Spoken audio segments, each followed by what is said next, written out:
Assalomu alaykum. Men Anvar Shayzakov, O'zkom nazorat inspeksiyasi Jizzax viloyati hududiy bo'limida faoliyat yuritaman. Davlat fuqarolik xizmati bu shunchaki kasb emas, xalq va davlat oldida yuksak mas'uliyatdir. Men o'z faoliyatim davomida axborotlashtirish va telekommunikatsiyalar sohasida qonunchilik hujjatlariga rioya etilishi, iste'molchilarning huquqlari va qonuniy manfaatlarini himoya qilinishini ta'minlashga o'z hissamni qo'shib kelmoqdaman. Davlatga xizmat qilish, insonlarga yordam berish, ularning qonuniy manfaatlarini himoya qilinishiga ko'maklashish davlat xizmatini tanlashimga asosiy turtki bo'lgan. Agar menga davlat xizmatini 3 ta so'z bilan ta'riflang desa, halollik, fidoyilik va mas'uliyat degan bo'lardi.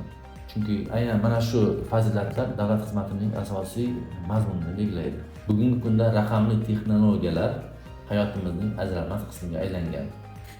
Shu sababli bu sohada nazoratni to'g'ri yo'lga qo'yish juda muhim hisoblanadi.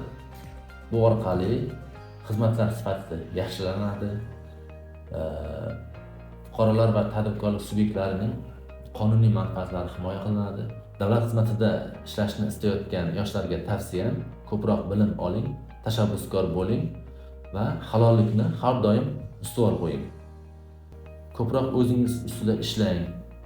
Vatan va xalq manfaatlariga daxldorlik hissi bilan yashang.